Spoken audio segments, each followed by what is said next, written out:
نہیں تو کون سی قیامت آ گئی؟ اگر اصل اعتبار حافظے کا ہے، کتابت کا نہیں ہے، تو چاہے وہ 250 سال کے بعد لکھی گئی یا نہیں لکھی گئی، سو واٹ؟ اس لیے یہ بات ذہن سے نکال دیں. ہم کو اصل میں الٹی یاسین پڑھا دی ہے، بڑی فنکاری سے پڑھی ہے، ہم نے بڑے چاہوں سے پڑھا ہے کہ اصل اعتبار جو ہے وہ کتابت کا ہے، حافظہ ریلائبل نہیں ہے. نو، غلط بات ہے. اصل اعتبار حافظے کا ہے، کتابت ریلائبل نہیں ہے. ابھی آپ نے دیکھ لیا نا، اور وہ بھی آپ نے سن لیا کہ کنول کو کنول کہتے ہیں. کتابت ریلائبل نہیں ہے، اصل ریلائبل چیز جو ہے وہ حافظہ ہے. ایک اور زہر کی شوگر کوٹڈ گولی ہے جو ہم نے بڑے سٹ سے اندر کر لیا، اور وہ یہ کہ ہم کو یہ بتایا گیا کہ قرآن مجید حفظ کرنا معجزہ ہے، اور ہم ایمان لے آئے.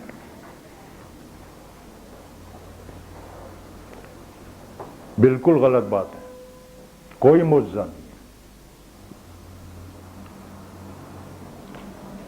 یہ انسانی ذہن کے پروسیس کی کیپیسٹی کی بات ہے.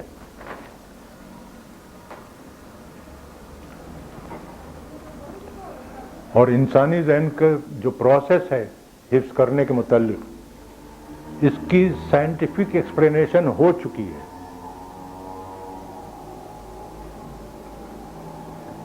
اور اس سائنٹیفک ایکسپلینیشن کی موجودگی میں ہم یہ کہتے ہیں کہ قرآن مجید حفظ کرنا معجزہ ہے.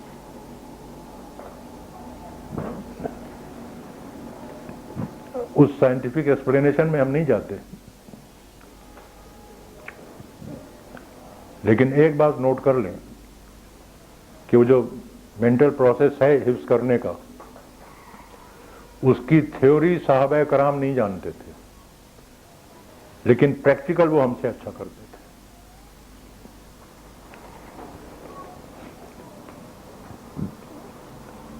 ثبوت میں دے دیتا ہوں آپ کو پروسیس میں گئے بغیر. اسلام کے شروع ہونے سے پہلے عرب میں کیا رواج تھا؟ حج کے موقع پر مینا کے میدان میں کیا ہوتا تھا؟ میلے ٹھیلوں میں کیا ہوتا تھا؟ داستان گو ہوتے تھے جنہوں نے ہزاروں صفحوں کی داستانیں حفظ کی ہوئی ہوتی تھی. آج کل کی زبان میں یوں کہہ لیں کہ ہزاروں صفحات کے ناول حفظ کیے ہوتے تھے. رات سے وہ داستان سنانا شروع کرتے تھے اور صبح تک سناتے رہتے تھے، اور لوگ سر دھنتے رہتے تھے. شعراء کرام بیٹھتے تھے گدی لگا کے، ان کے آس پاس ان کے شاگرد ہوتے تھے جنہوں نے ان شاعر کا پورا دیوان حفظ کیا ہوا ہوتا تھا، اور وہ شعر سناتے تھے. اور جب فرمائش ہوتی تھی کہ استاد یعنی شاعر صاحب کا فلاں غزل سنا دو یا فلاں نظم سنا دو، تو کھٹ سنا دیتے تھے. اگر داستانیں حفظ کرنا اور شاعری کے پورے پورے دیوان حفظ کرنا معجزہ نہیں تھا، تو قرآن مجید حفظ کرنا کیسے معجزہ ہو گیا؟ آپ یہ تو کہہ سکتے ہیں کہ قرآن مجید کے حفظ میں ایک بڑی کڑی شرط ہے کہ کوئی لفظ آگے پیچھے نہیں ہو سکتا، کوئی زبر زیر پیش بھی اوپر نیچے نہیں ہو سکتی. جبکہ داستان کے حفظ میں یہ رعایت ہے کہ اگر کوئی لفظ آگے پیچھے ہو جائے یا کچھ پورشن چھوٹ جائے تو کوئی پرابلم نہیں ہے. بات درست ہے، لیکن قرآن مجید کے حفظ کی جو شرط ہے وہ اشعار کے دیوان کے حفظ میں موجود ہے. اس لیے کہ اشعار میں بھی یہی پرابلم ہے کہ کوئی لفظ اگر چینج ہو جائے یا تھوڑا سا کوئی مس ہو جائے تو شعر کا سارا مزہ کرکر ہو جاتا ہے، شعر کا وزن خراب ہو جاتا ہے. اس لیے اشعار کے حفظ میں تو وہ شرط موجود ہے جو قرآن مجید کے حصے میں موجود.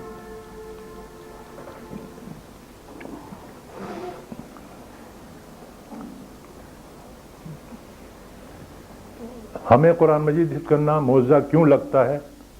اس کو یوں سمجھ لیں کہ آج سے تھوڑے عرصے پہلے تک، میرے خیال میں 30-40 سال پہلے کی بات ہے،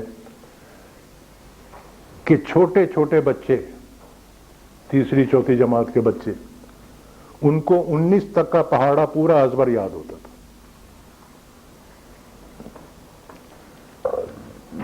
اور آپ ان سے پوچھیں کہ 19 اٹھے کتنے ہوتے ہیں، تو وہ یوں نہیں کرتے تھے کہ 19 سے کم ہے 19 اور 19 دونا 2، پھر 8 پر پہنچ کے بتایا کہ 19 اٹھے کتنے ہوتے تھے. ڈائریکٹ بتاتے تھے 19 اٹھے 152. اب کیلکولیٹر ایجاد ہو گیا، پہاڑے یاد کرنے کی اب ضرورت نہیں، چنانچہ بچے پہاڑے یاد نہیں کرتے. 2-4 نسلیں گزرنے کے بعد جب لوگوں کو یہ بتایا جائے گا کہ بھئی پرانے زمانے میں چھوٹے چھوٹے بچے یہ پہاڑے یاد ہوتے تھے ان کو زبانی، تو وہ یقین نہیں کریں گے. بالکل یہی صورتحال یہ اس وقت ہے کہ ہمیں یقین نہیں آتا کہ پوری ناولیں اور دیوان حفظ ہوں، اس لیے ہم قرآن مجید کے حفظ کو معجزہ سمجھتے ہیں. یہ بات نہیں ہے. حفظ جو ہے اس کے اندر اللہ نے یہ کیپیسٹی رکھی ہے. البتہ اس کے لیے کچھ شرائط ہیں. وہ شرائط یوں سمجھ لیں کہ گھاس کا ایک لان ہے، اس پہ سے اگر میں گزروں تو قدم کے کچھ نشان گھاس پہ بنتے ہیں، لیکن تھوڑی دیر کے بعد وہ مٹ جاتے ہیں. اگر میں گزرتا رہوں تو نشان پختہ ہوتے ہیں، اور زیادہ لوگوں کی آمد جامد ہو جائے تو پھر نتیجہ یہ ہوتا ہے کہ گھاس ختم ہو جاتی ہے، باقاعدہ پگڈنڈی بن جاتی ہے.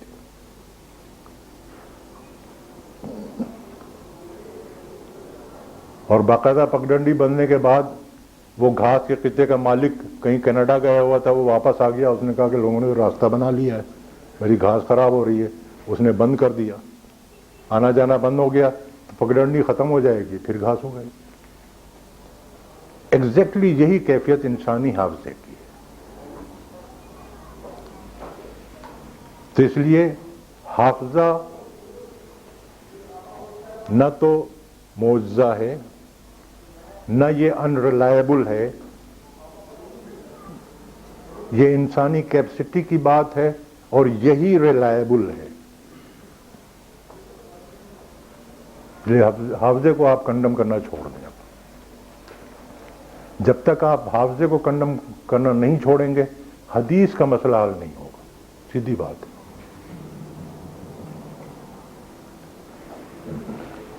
تو اب انشاءاللہ کل ہم یہ دیکھیں گے کہ قرآن مجید کی حفاظت کا جو وعدہ ہے اللہ تعالیٰ نے کیا ہے، قرآن مجید کی حفاظت پھر اس نے کس طرح کرائی ہے، انسانوں سے یہ وعدہ کس طرح پورا کرایا ہے، اور پھر اسی حساب سے ہم کمپیئر کریں گے کہ احادیث کی حفاظت پر اس طرح کام ہوا یا نہیں ہوا. اور یہ کمپیریزن جو ہے وہ وہی پہلے 250 سال میں ہوگا. لیکن ہم یہ کہتے ہیں نا کہ احادیث جو ہیں وہ 250 سال کے بعد لکھی گئی ہیں، تو لکھنے سے پہلے احادیث کی حفاظت پر جو کام ہوا وہ اسی طرح ہوا یا نہیں ہوا جس طرح قرآن مجید کی حفاظت کے لیے کیا گیا. اور پھر ظاہر ہے کہ ہم نے یہ بھی دیکھنا پڑے گا کہ اگر حفاظت کا کام ہوتا رہا ہے تو 250 سال کے بعد محدثین نے کیا تیر مارا ہے جس کا اتنا غلغلہ ہے. وہ بھی پھر ہمیں دیکھنا پڑے گا کہ ان کے کام کی صحیح نوعیت کیا تھی، اور اس کی اہمیت کیا تھی، اس کی ضرورت کیا تھی، جس کے لیے ہم محدثین کو اپنا محسن مانتے ہیں، ان کا احسان مانتے ہیں. یہ چیزیں انشاءاللہ پھر ہم 2-3 روز میں دیکھیں گے.